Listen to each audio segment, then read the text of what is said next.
గారికి, అలాగే cinematographer minister Komatireddy గారికి, ఈ అవార్డుకి చైర్పర్సన్ అయిన జయసుధ గారికి, అలాగే జ్యూరీ మెంబర్స్ అండ్ మీడియా వారికి అందరికీ స్వాగతం. GTFA Gaddar Telangana film awards state government ఎంతో ఆర్భాటంగా ఈ ఈవెంట్స్ చేయాలని ఈరోజు సంకల్పం ఉండే, పోతే ఇందాక ఎండి గారు చెప్పినట్టు ఆ ఇన్సిడెంట్ వల్ల ముందుగా సింపుల్గానే చేస్తూ ఈ రోజు నుంచి జ్యూరీ వారు సినిమాలు చూసి వాళ్ళు మే ఎండ్ కల్లా జ్యూరీ నుంచి ఏదైతే 2024 తెలుగు సినిమాల్ని ఫైనల్ చేసి GTFAకు ఇస్తే ఫైనల్గా జూన్ 14th రోజు ఈ గద్దర్ తెలంగాణ ఫిలిం అవార్డ్స్ని పెద్ద ఎత్తున చేయడానికి ప్లాన్ చేశాం. సో దానికి డిప్యూటీ సీఎం గారు బట్టి విక్రమార్క గారు, అలాగే ఫిల్మాటోగ్రఫీ మినిస్టర్ కోమటిరెడ్డి వెంకటరెడ్డి గారు, సో వాళ్ళ ఆధ్వర్యంలో స్టేట్ గవర్నమెంట్ సీఎం గారి ఇన్స్ట్రక్షన్ మీద చాలా గ్రాండియర్గా చేయాలని ప్లాన్ చేస్తున్నాం. సో దానికి ఈరోజు మొదటి రోజు. సో మీ అందరికీ వెల్కమ్. సో మీరు 2024 నిజాయితీగా మీరు మీ జ్యూరీ మెంబర్స్ సెలెక్ట్ చేసిన సినిమాలకి అవార్డ్స్ వచ్చేలాగా ప్లాన్ చేద్దాం. Thank you. చాలా బాధాకరమైన రోజు నిన్నటి రోజు. ప్రపంచ శాంతి దూతగా 88వ సంవత్సరం, దాదాపు అంటే 70 సంవత్సరాలు శాంతి కొరకు, ప్రజల కొరకు, ప్రభువు సేవ కోసం చేసిన వ్యక్తి ఈ లోకాన్ని వెళ్ళిపెట్టడం జరిగింది. దాని మూలంగా ఈ ప్రోగ్రాం కూడా కట్చాట్ చేస్తూ మళ్ళా గౌరవ డిప్యూటీ సీఎం గారి ఆదేశాల మేరకు గౌరవ ముఖ్యమంత్రి గారు కోరిన విధంగా 14 జూన్ రోజు పెద్ద ఎత్తున హైటెక్స్లో దాన్ని నిర్వహిద్దామని జ్యూరీ చైర్పర్సన్ గారికి, మిగతా మెంబర్స్ని కూడా కళాత్మకమైన సినిమాలని, అందులో ఈ సమాజానికి పనికొచ్చే సినిమాలను కూడా మీరు గుర్తించి మీ కార్యక్రమాన్ని వితౌట్ పొలిటికల్ ఎంటర్ప్రైజ్ ఉంటుంది, మీరు సజావుగా చేయండి. 2011 తర్వాత మొట్టమొదటిసారి తెలంగాణ రాష్ట్రంలో ఈ అవార్డు కార్యక్రమం గద్దర్ గారి పేరు మీద ఏర్పాటు చేసుకోవడం చాలా సంతోషకరం. గద్దర్ అంటే ఒక మామూలు వ్యక్తి కాదు, ఆయన ఒక శక్తి.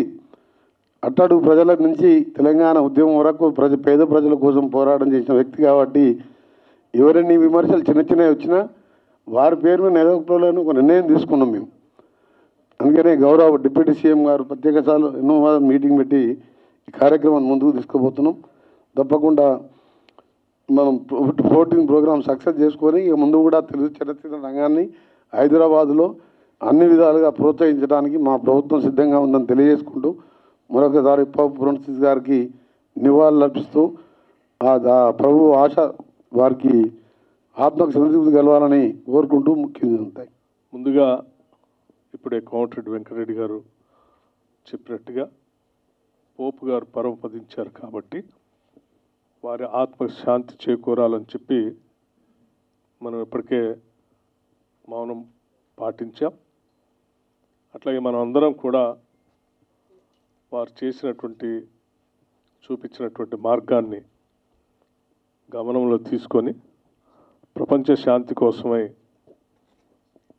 మనందరం కట్టుబడి ముందుకు నడుద్దామని ఈ సందర్భంగా మనవి చేస్తూ మరొకసారి వారి ఆత్మకి శాంతి చేకూరాలని భగవంతుడిని కోరుకుంటూ ఈరోజు మొదలుపెట్టినటువంటి గద్దర్ తెలంగాణ చలనచిత్ర అవార్డులు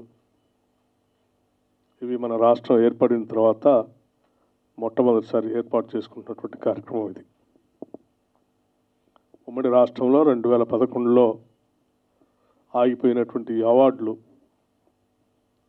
రాష్ట్ర విభజన జరిగిన తర్వాత ప్రత్యేక రాష్ట్రం ఏర్పడినప్పటికీ తెలుగు చలనచిత్ర పరిశ్రమ మొత్తం యావత్తు కూడా హైదరాబాద్ నగరం తెలంగాణ రాష్ట్ర రాజధానిలో ఉన్నప్పటికీ దురదృష్టం దశాబ్ద కాలం వారు ఇటువంటి అవార్డులకు కానీ ఎటువంటి ప్రోత్సాహకాలు కానీ నోచుకోలేకపోయింది పరిశ్రమ. మొదటి నుంచి కూడా సమాజంలో అంతర్భాగమైనటువంటి కళలు, ఈ కళల్ని మన సంస్కృతిని కూడా మీడియా ద్వారా, ముఖ్యంగా సినిమా ద్వారా ఖండాంతరాలకు వ్యాప్తి చేసినటువంటి తెలుగు సినీ పరిశ్రమని అనాదిగా ఆనాటి కాంగ్రెస్ ప్రభుత్వాలు ప్రోత్సహిస్తూ వచ్చాయి. ఎక్కడో దూరంగా ఉన్నటువంటి తెలుగు సినిమా పరిశ్రమని హైదరాబాద్ నగరాన్ని తీసుకొచ్చినటువంటి ఆనాటి కాంగ్రెస్ ముఖ్యమంత్రులు తప్పనిసరిగా మనం అందరం గుర్తు చేసుకోవాల్సినటువంటి అవసరం ఉంది. వారి హయాంలోనే ఇక్కడ పరిశ్రమను తీసుకొని రావడం కోసం వారు చేసినటువంటి ప్రయత్నం, ఇక్కడ పరిశ్రమ స్థిరపడటానికి కావాల్సినటువంటి సినిమా స్టూడియోలు, ఫిలిం నగర్ ఏర్పాటు కానీ, ఇతరత్ర కార్మికుల కోసం ఏర్పాటు చేసినటువంటి కార్యకలాపాలు కానీ, హౌసింగ్ సంబంధించినటువంటి కార్యక్రమం కానీ, ఇవన్నీ కూడా ఆనాటి కాంగ్రెస్ ప్రభుత్వాలు ఈ పరిశ్రమని ముందు తీసుకొని పోవడం కోసం శాయశక్తులా ప్రయత్నం చేశారు. ఇప్పుడు కూడా ఈ మీడియా అత్యంత బలమైంది. సమాజానికి ఉపయోగపడేటట్టుగా కథలు కథనాలతో సినిమాలు తీస్తూ సమాజ అభివృద్ధి కోసం, సమాజంలో ఉన్నటువంటి పరిస్థితుల్ని ఆకలింపు చేసుకొని విలువలను ప్రోత్సహించడం కోసం చాలా బలంగా ముద్ర వేసేటువంటి ఈ మీడియాని మనం ఎప్పుడు కూడా కాపాడుకుంటూ ముందుకు పోవాల్సినటువంటి అవసరం, బాధ్యత పాలకులపైన ఉంది. నిత్యం సమాజ పరివర్తన కోసం, తద్వారా ప్రజల జీవన స్థితిగతులు మెరుగుపడటం కోసం, విలువలతో కూడినటువంటి సమాజ నిర్మాణం కోసం బలంగా ఉపయోగపడేటువంటి ఈ తెలుగు సినీ పరిశ్రమని బాధ్యత కలిగినటువంటి ప్రభుత్వాలు ప్రోత్సహిస్తూ వాటి ద్వారా ప్రజల సందేశాన్ని ఇప్పించాల్సినటువంటి అవసరం కూడా ఉందని ఈ ప్రభుత్వం భావిస్తూ ఉంది. అందుకే ముఖ్యమంత్రి శ్రీ రేవంత్ రెడ్డి గారు, కాంగ్రెస్ ప్రభుత్వం వారి నాయకత్వంలో ఒక నిర్ణయం చేసి దశాబ్ద కాలం పైబడి తెలుగు సినిమా పరిశ్రమని పూర్తిగా నిర్లక్ష్యం చేయటం ఇది మంచి సాంప్రదాయం కాదు, ఇది మంచిది కాదని చెప్పి ఆలోచన చేసి తప్పనిసరిగా మనం ఈ తెలుగు సినిమా పరిశ్రమను ప్రోత్సహించాల్సిన అవసరం ఉందని చెప్పి ఒక నిర్ణయం తీసుకొని మళ్ళీ తిరిగి తెలుగు చలనచిత్రాలకు సంబంధించినంత వరకు, తెలుగు చలనచిత్రాలే కాదు ఈ ప్రాంతానికి సంబంధించిన ఉర్దూ మీడియంకి సంబంధించినటువంటి చిత్రాలను కూడా ప్రోత్సహించాలనేటువంటి ఆలోచనతో గద్దర్ తెలంగాణ చలనచిత్ర అవార్డులు 2024ని మొట్టమొదటిసారిగా ఈ రాష్ట్రంలో ప్రవేశపెట్టాం. దీనికి చాలా కారణాలు కూడా ఉన్నాయి.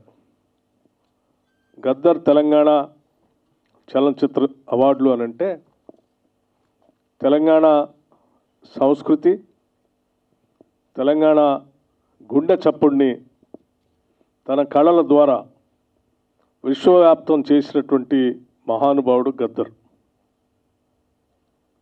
ఆయన బాణి కానీ, లేకపోతే ఈ తెలంగాణలో ఉన్నటువంటి సంస్కృతిని, ఈ తెలంగాణలో ఉన్నటువంటి భావజాలాన్ని తెలంగాణ రాష్ట్రానికే కాకుండా దేశవ్యాప్తంతో పాటు ప్రపంచంలో ఒక స్పష్టమైనటువంటి మార్గాన్ని ఏర్పాటు చేయటం ద్వారా ప్రతి తెలంగాణ పల్లెలో కూడా ఆయన బాణి ద్వారా సమాజానికి పనికొచ్చేటువంటి కళల ద్వారా వ్యాప్తి చేసేటువంటి కార్యక్రమాన్ని ప్రతి చిన్నవాడి దగ్గర నుంచి వృద్ధుడి వరకు తీసుకొని ముందుకు వెళ్ళినటువంటి విషయం మనందరికీ తెలిసిందే.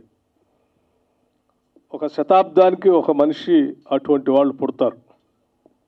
అటువంటి వాళ్ళు తెలంగాణ రాష్ట్రంలో పుట్టడం తెలంగాణ రాష్ట్ర అదృష్టంగా మేమంతా భావిస్తూ ఈ రాష్ట్ర అభివృద్ధి కోసం, తెలంగాణ రాష్ట్ర ఆవిర్భావం కోసం ఆయన పెద్ద ఎత్తున పాదయాత్ర చేసి సింగరేణి కాలనీస్ నుంచి మొదలుపెట్టి ఆదిలాబాద్ వరకు తన పాటతో తెలంగాణ రాష్ట్ర ఆవిర్భావానికి పెద్ద ఎత్తున ఊపిరిపోసిన మహానుభావుడి పేరు మీద ఆ కల్చర్ ద్వారా తీసుకొచ్చినటువంటి విప్లవం ద్వారా వచ్చినటువంటి ప్రక్రియతో ఇక్కడ ఉన్నటువంటి ప్రజలందరూ కూడా పెద్ద ఎత్తున ఉద్యమంలో పాల్గొని ప్రత్యేక రాష్ట్ర ఆవిర్భావానికి నాంది పలికారు.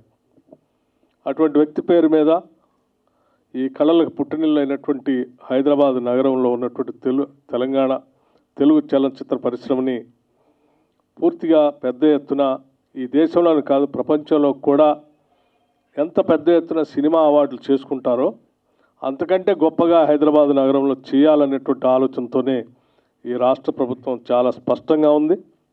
నేను మా మంత్రి గారు కోమటిరెడ్డి వెంకటరెడ్డి గారు కానీ, లేకపోతే మా ఇతర మంత్రివర్గ సహచరులు కానీ, ముఖ్యమంత్రి గారు కానీ, లేకపోతే ఫిలిం డెవలప్మెంట్ చైర్మన్ గారు కానీ అందరూ కలిసి కూర్చొని ఒకటే నిర్ణయం చేశారు.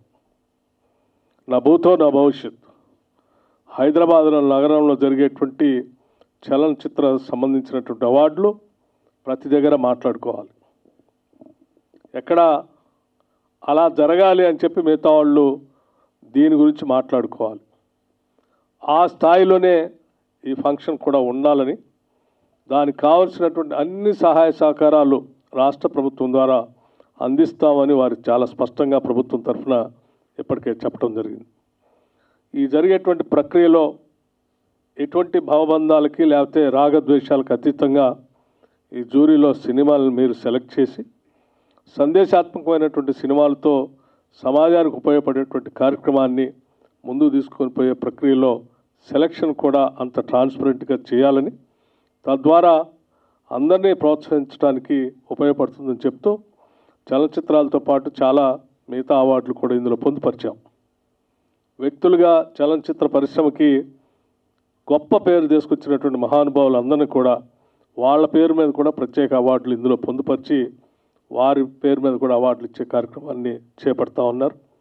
ఇదంతా రేపొద్దున భవిష్యత్ తరాలకి స్ఫూర్తిదాయకంగా ఉండాలని చెప్పి మనస్ఫూర్తిగా కోరుకుంటూ ఈ కార్యక్రమాన్ని విజయవంతం చేయవలసిందిగా విఘ్నులైన సినీ పరిశ్రమ పెద్దలందరికీ కూడా నేను విజ్ఞప్తి చేస్తూ మరొకసారి పోప్ గారి ఆత్మకు శాంతి చేకూరాలని చెప్పి కోరుకుంటూ సెలవు తీసుకుంటున్నాను. నమస్కారం.